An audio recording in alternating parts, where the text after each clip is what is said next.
Hi y'all, I'm Ashton. I'm a student ambassador alum from Texas, and I'm here to tell you about an amazing 3-week adventure. Think 20 days, 3 countries, and one awesome moment after another. Welcome to your European Odyssey program.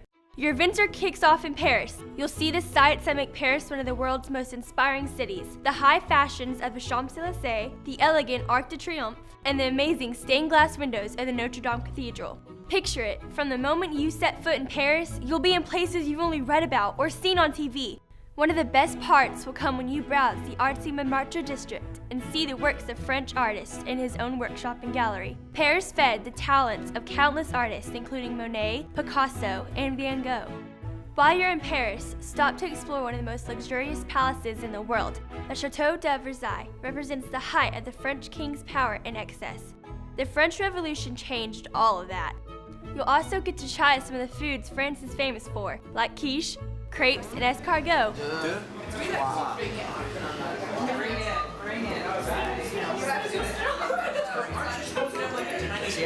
Of course, there are 2 more must-dos before you leave Paris. Number 1 is, you guessed it, the Eiffel Tower. 2 elevators will carry you 900 feet to the top of the famed tower, and the views are something you have to see to believe. I'm on top of the Eiffel Tower, and this is a life-changing experience. And I've always dreamed that I would be here once, so it's pretty awesome. Then, for number 2, go hit the Louvre to see the Mona Lisa and the Venus de Milo and Queen Victory, and a whole lot more. That's because the Louvre is one of the most important and enormous art collections in the world. Au revoir to France and all aboard! It's time for your overnight train to Venice, Italy. In Venice, ride through the narrow canals and under bridges on one of the city's most famous gondolas. One of the most unique things about people-to-people ambassador programs is the chance to make real connections with people from other cultures. One of the best ways for you to truly connect with people across the globe is through the homestay. Don't worry, it's normal to be a little nervous about staying with a new family in a foreign country. And soon, you may be surprised to find that your homestay is one of your favorite memories. Then it's off to Pisa! Italians spent nearly 200 years building the Leaning Tower of Pisa, and they spent the 6th century since then trying to keep it up. It's only right that the tower stands on the Square of Miracles. Around every corner in Europe, you're going to encounter history. World War II changed everything for Europeans just 70 years ago, and the sad reminders are everywhere. You'll step into the eerie silence of the Fossoli transit camp, where many Italian Jews were shuttled to Nazi concentration camps. The Holocaust didn't stretch into Italy at first, but in the last 18 months of the war, around 10,000 Italians were deported, and you'll see many of their stories here. World War II brought nations together as allies. You'll see evidence of that cooperation in the cemetery near Florence, where more than 4,000 American soldiers are buried. Most of them died helping to liberate Rome from Nazi occupation. The cemetery director will take time to officially welcome your delegation, a special honor for student ambassadors, and then you'll pay your respects to these fallen heroes. Then fast forward to Florence. Florence is the birthplace of the Renaissance, home to high art and high fashion for centuries. You'll have the chance to see the famous Ponte Vecchio bridge, nicknamed the Bridge of Gold because since medieval times, gold and jewelry vendors had sold their wares. The Florentines have always known how to shop. You'll also see Florence's well-known Duomo rising up from the orange-tiled roof surrounding it. But the beauty of Florence isn't only in its architecture. During your time at the Accademia Gallery, you'll see a 500-year-old wonder, Michelangelo's 14-foot tall statue of David. Now it's time for one of the most exciting parts of your journey. Our next stop is the town of Assisi, where you can learn exactly what it means to face your fears full-on. Full-on is a one-of-a-kind experience that people-to-people designed just for student ambassadors. And wow, how can I describe it? It's thrilling, empowering, encouraging, life-changing, and for a few moments, incredibly scary.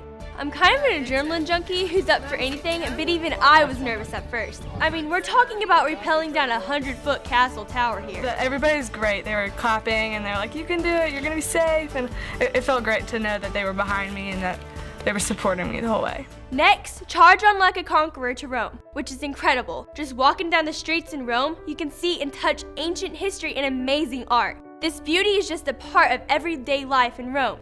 Trek up the Spanish steps and don't forget to throw a coin into the Trevi Fountain. The legend is that if you do, you'll come back to Rome someday. Then, bonus, you'll enter a whole other country tucked inside Rome's city limits, Vatican City. The Vatican may be the world's smallest nation, but as the headquarters of the worldwide Catholic Church, it's a pretty powerful one. St. Peter's Basilica is a massive cathedral where the Pope performs Mass several times a year. Take in the unbelievable art of the Sistine Chapel. Michelangelo painted more than 300 figures on the ceiling, each with its own expressive features. Naturally, when in Rome, you'll do as the ancient Romans did, gather in Colosseum and the Forum. In the Colosseum, you can't help but think about all that happened on stage. Chariot races, wild animal safaris, or the real extreme sports of the day, the deadly gladiator contests. Later, explore the infamous city of Pompeii. If you're like me, you'll get chills walking through the ruins of these homes, stores, and streets where 2,000 people were just going about their business when Mount Vesuvius erupted 2,000 years ago. Then hike on Vesuvius itself. You won't believe it's the same mountain that caused such destruction. Then for your last stop in Italy, take Shakespeare's advice and get thee to a nunnery, or possibly a monastery. A priest, monk, or nun will give you a glimpse into their community and their lives of service. Another unique people-to-people moment. Now we're off to Greece on a fun overnight ferry ride. You will actually see where the very first Olympics were played in the 7th century BC. See if you can grab the gold in a race with your fellow ambassadors. From one stage to another, the huge theater of Epidaurus could hold 15,000, but people could hear every word and they didn't need microphones. Because, oh hey, theater is another thing we owe to the Greeks. Pay a visit to the Archelon Association, where Greek people who care about wildlife are working to help great loggerhead sea turtles recover from injuries. Meet some of their patients and understand why it's so important to protect this endangered species. Now we come to another amazing piece of history, the Parthenon. The Greeks were after perfection in this very special temple atop the Acropolis, and even 2,400 years later, it is perfectly amazing. After the heights of the Acropolis comes another high point, a visit to a local school. This is something you can never do on a basic Greek tour. Talk with students and join in their classes if school is in session. Then let your new friends teach you a traditional Greek dance. You may not be a fantastic dancer at first, but I can tell you for certain that the Greeks know how to have fun with their friends. Opa! All that's left to do is dive into Greece's beautiful waters. Spend a fabulous day laughing and splashing in the really, really blue Aegean Sea. It was a great chance for my delegation to relax and just enjoy being together. After this experience, I understand how the friendships I made on my people-to-people program really can last a lifetime. The journey goes so fast, you won't believe it's finally time to board your flight and head home. Now, just imagine, next summer you could be dancing your way through Greece, walking the steps of the Roman emperors, and smiling back at the Mona Lisa. I actually have a new perspective of the world, of other people, even of myself, because of this program. I worked really hard to earn money to get there. I babysat, mowed lawns, held garage sales, and even sewed custom pillowcases. But I didn't give up. I made it. And it was all worth it. I've been inside other cultures. I've learned that I'm more capable than I believed, and I have new friends on the other side of the globe. I feel like I understand so much more, and I'm excited to keep learning about the world. It's your time now. Take that first step. Open up your mind and get ready for the world.